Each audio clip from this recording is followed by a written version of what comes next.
Hello tout le monde, j'espère que vous allez bien, j'espère que vous portez à merveille, un bon lundi chez vous. Aujourd'hui, j'aimerais bien qu'on parle d'un sujet, donc c'est une question qui m'a été posée justement, que j'aimerais bien partager aussi avec vous, et j'aurai aussi besoin de vos commentaires justement. La question qui m'a été posée est la suivante: est-ce qu'un homme a besoin de l'avis de sa femme pour donner de l'argent à sa mère? Ça, c'est la question qu'on m'a posée. J'espère qu'on va partager ensemble et qu'on verra comment débattre quelque part. Mais ce qui est vrai, c'est quoi? C'est que nous allons essayer d'abord, je vais essayer d'abord de parler, de tirer certains points. Moi, je pourrais dire oui, il faut il a besoin de l'avis de son épouse. Et il y a aussi la même question, je vais carrément la poser d'une autre manière et pour vous dire non, quelque part. Vous saurez le pourquoi le oui et pourquoi le non. Bon, sans plus tarder, je vais me présenter. Je suis Lise Kienge, je suis coach de la vie quotidienne. Je suis couturière, je suis dans la déco, je suis artiste. Donc, et vous aurez à me connaître à la langue. Au fur et à mesure qu'on va évoluer, vous aurez à connaître les potentiels que Dieu a pu mettre en moi justement. Je suis vraiment heureuse de vous retrouver aujourd'hui. Comme je disais, est-ce qu'un homme a besoin de l'avis de sa mère pour donner de l'argent et de l'avis de sa femme pour donner de l'argent à sa mère? Est-ce que l'homme a besoin? Moi, j'ai dit oui. Il a besoin, pourquoi? Au départ, lorsqu'on va dans les couples en soi, quand les gens se marient, il y a ce qu'on appelle, il y a une certaine fusion. Non seulement la fusion des deux personnes, il y a aussi la fusion des deux familles. Donc ça veut dire la famille de l'homme et la famille de la femme auront se rencontrer, ils vont devenir une même famille. Parce que les petits enfants qui surgiront, ça sera et les petits enfants de la famille de la femme et les petits enfants de la famille du mari. Donc ça veut dire ils vont fonder maintenant une famille. Donc ils seront ensemble une même famille.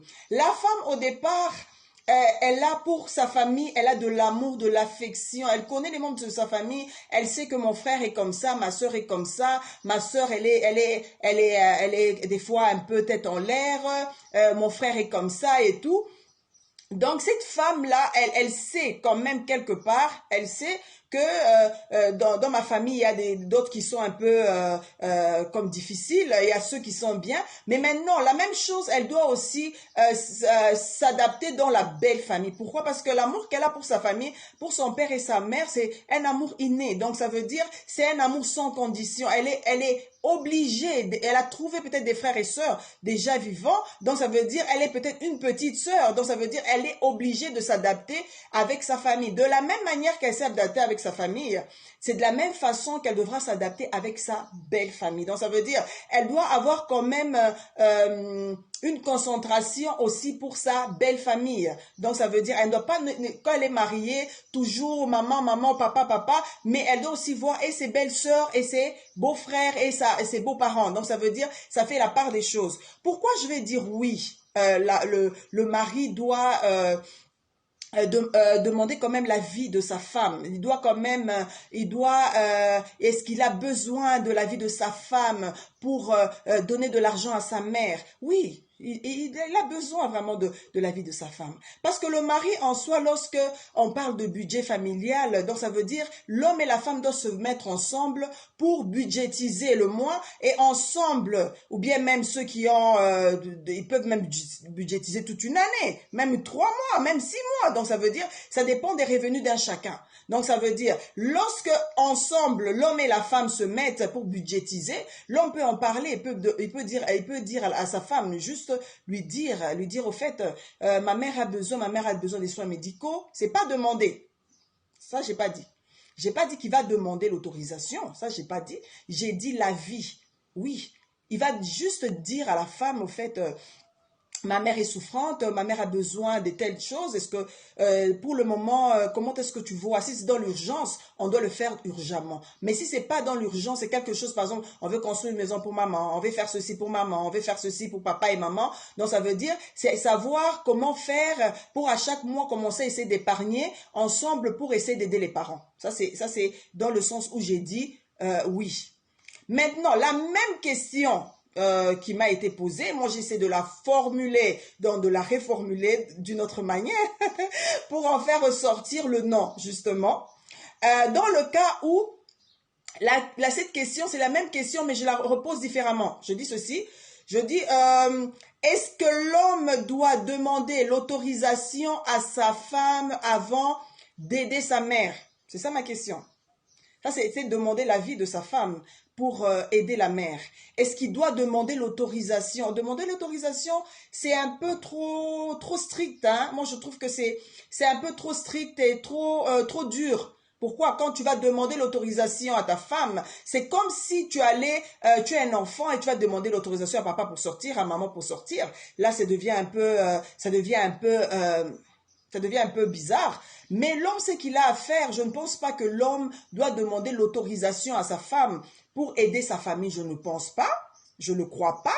Il y a même des hommes qui sont obligés de cacher à leur épouse. Pourquoi? Parce qu'il n'y a pas de collaboration. S'il doit aider sa mère, s'il doit aider ses frères, il doit cacher à son épouse parce qu'il n'y a pas une certaine collaboration. Il n'y a pas une certaine collaboration. Il y a même des hommes aussi, lorsque la femme, elle n'est pas mauvaise, c'est une bonne femme, mais le mari n'arrive pas à parler à sa femme. Il se dit non, comme on avait déjà fait le budget familial, je préfère pas booster ma femme, la brusquer et tout, la brusquer pour lui demander de l'argent et aider mes frères et sœurs. Je préfère le faire en cachette, en catimini. Ça, c'est un cas aussi. Il y a aussi des femmes, moi je ne parle pas que des hommes, parce qu'il y a une dame qui m'a justement fait une petite remarque dans le sens, non, tu t'appuies beaucoup plus aux femmes, en train de martyriser les hommes. Non, je ne suis pas là pour ça. Il y a aussi des femmes. Lorsqu'on lui donne l'argent, par exemple, pour faire la provision, tout ça, à la maison, elle a tout budgétisé avec son homme, qu'est-ce qu'elle fait? Elle fait en cachette, elle enlève de la provision qu'elle va donner dans sa famille à l'insu du mari. Ça, c'est très mauvais, c'est un manque de complicité et c'est être malhonnête. Voilà, le bon mot, le bon terme. Même si ta famille est en difficulté, mais on parle avec ton homme, on parle avec ta femme pour qu'ensemble, vous puissiez faire quelque chose ensemble pour aider la belle famille, que ce soit la famille de la femme, que ce soit la famille de l'homme. Donc ça veut dire ensemble vous dites non. Au fait, ce mois on va pas, par exemple, on a toujours privilégié, il y a toujours des priorités, scolarisation des enfants et tout et tout et tout. Il y a des factures à payer et tout. Ça c'est nécessaire. Mais dans le reste, on peut voir est-ce qu'on peut quand même donner un coup de pouce aux parents. Il faut le faire si vous en avez l'occasion. Il faut toujours le faire parce que nous sommes comment je vais dire, c'est comme si on faisait un échange. Lorsqu'on est enfant, c'est nous que les parents élèvent, aident, soignent, ils font tous les besoins. Mais quand les parents prennent un certain âge qu'ils peuvent travailler, sont à la retraite, c'est nous qui devons maintenant prendre cette charge-là. Donc ça veut dire, on fait maintenant l'inverse. Donc ça veut dire, c'est à nous maintenant d'aller vers nos parents, les aider. Ça, c'est très important aussi, c'est très capital. C'est un point très capital. Et ce que j'aimerais bien vous dire, c'est que le oui, j'espère que vous avez compris pourquoi j'ai dit oui. Et le non, j'espère que vous m'avez bien compris pourquoi est-ce que j'ai dit non. Donc, c'est ça. De même aussi, la femme, ça revient de même aussi. La femme, elle peut aussi travailler, elle peut aussi faire des affaires, mais quelque part, elle aussi, elle doit donner rapport à son mari, justement. Et ensemble, elle peut aussi chercher à demander l'avis de son mari pour aider la famille. Au fait, on a un certain montant, un certain budget. Est-ce que tu penses que je peux enlever autant d'argent pour aider la famille en ce moment? L'homme peut lui donner son avis, il peut lui dire non, moi je trouve que c'est trop, tu peux pas diminuer, ou bien réduire un peu, ou bien carrément ajoute un peu, c'est possible. Donc en soi c'est ça, en bref. Je voulais bien partager avec vous ce sujet et donc cette question qui m'a été posée et j'espère que ensemble nous allons trouver une solution valable parce que moi j'ai donné mes réponses, mais vous aussi vous pouvez me donner vos réponses et qui peuvent être du même avis que moi ou des réponses contradictoires, ce n'est pas interdit. Donc c'est ça en bref, je vous embrasse très fort, n'oubliez pas de mettre de pouces bleus, n'oubliez pas de vous abonner à ma chaîne YouTube, on écrit s'abonner en rouge, cliquez là-bas et vous allez vous abonner à ma chaîne YouTube. Non seulement ça, n'oubliez pas aussi les commentaires. Commentez aussi, ça me fait énormément plaisir de vous lire et je vous embrasse très fort et je vous dis merci, bisous, bisous.